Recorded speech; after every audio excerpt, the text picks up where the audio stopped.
Hello, I'm Natasha Foreman. Welcome to the Breaking Bread with Natasha podcast, where I share daily devotionals from my namesake blog, so you can listen on demand to spiritual messages inspired by God's love, as expressed in the Bible and other religious texts.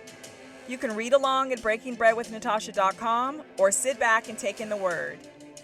Either way, I'm blessed to have you break bread with me. Without further delay, let's begin today's message.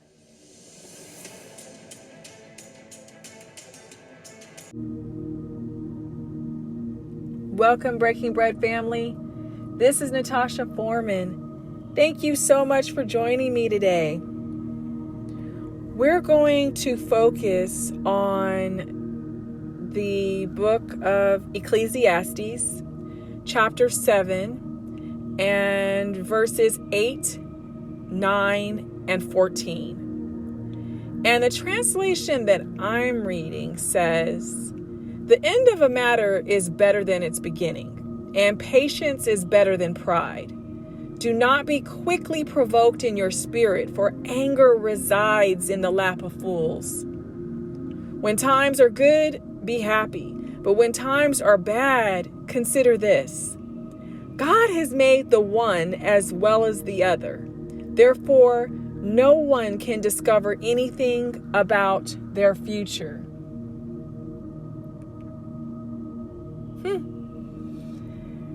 When we get consumed by our thoughts and our feelings, too much of either is chaos. Pride is a toxic overload of the two, as is anger. I can admit that my pride has gotten in the way too many times to count, and never resulting in a positive end. The same is true with anger and how it plays out in my life. It's one thing when I'm standing up for what's right. It's a complete shambles when I'm just trying to prove that I'm right and someone else is wrong. My ego and pride are tag teaming, and my ignorance blinds me from realizing this until it's too late. Can you relate? Self-control is more than what many of us imagine and more valuable than we can comprehend. It's more than what most of us articulate and attempt to practice.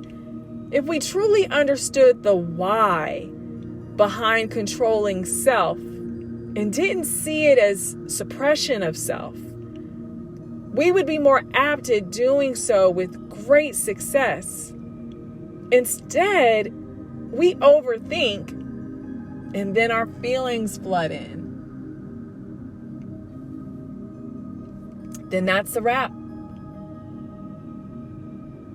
It's a wrap.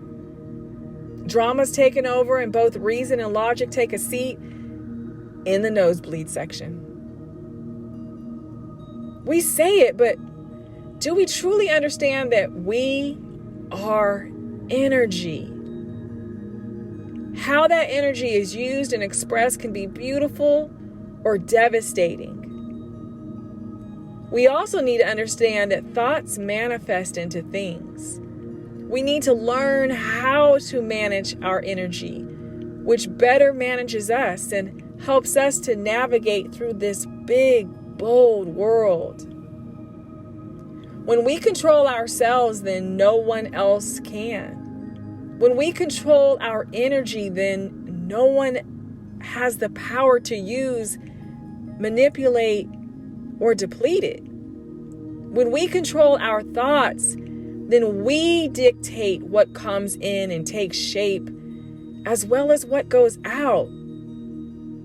We then have control over what and how we invest our time, and no other human can claim that power over us. And guess what? When you truly live this redefined approach, you also stop blaming Satan for your actions. You start taking responsibility, and you hold yourself accountable to who you know yourself to be. This is where Adam and Eve failed, but we can learn from their mistakes and do better. Do what's right in God's eyes. When we get right on the inside, then we are better aligned with God's vision for how we're to live and operate. When we are intentional, then we are present. And when we are present, we are too focused on the now to be concerned about the future or belaboring the past. To get there, we must go beyond our comfort zone. That is freedom. That is what we should seek. Something to consider. What are your thoughts?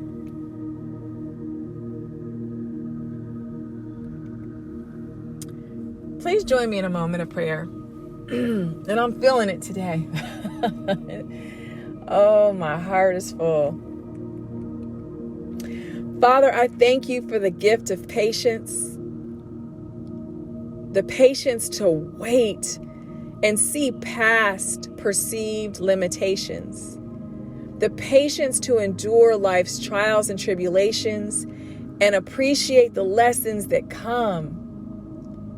Patience to endure times when I've had more month than money and the bills demanded what my income can't cover. I thank you for reconciling my accounts, eliminating that debt, and positioning me to steward more than I ever could imagine, to help more people than I could ever dream of helping. I speak this into existence. I claim that I will be a lender and not a borrower. I patiently wait through this molding process, knowing that I'm being prepared for positive abundance. I will not dwell on the past because I've got more than enough in my present and a future that's waiting ahead. Father, thank you for holding my tongue when I want to verbally lash out at someone. Thank you for the patience to deal with people who, thank you for the patience to deal with people who are sapsuckers and energy drainers. And if I happen to be one of these people, please realign me. Lord, I praise you for the patience to see your light in and through all things and circumstances. I want to go to you first and always reassuring you. I thank you for pointing me on the path of success in every aspect of my life. Not just professionally or in my personal relationships, but in every way. I want to live fully and in your honor, in honor of you. In your name, I humbly pray. Amen. Whew. That one was a long one. I was feeling that one.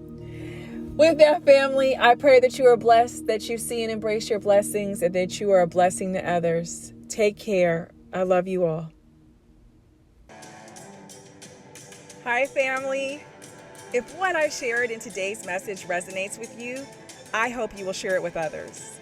Feel free to leave positive comments and reviews on my site, breakingbreadwithnatasha.com, and through whichever podcast provider that you're listening to me. Each day, I work to be a better steward and servant. I hope you will join me in sharing God's love and truth and rebuking the enemy's lies. Now go out there and make today an awesome day. I love you all.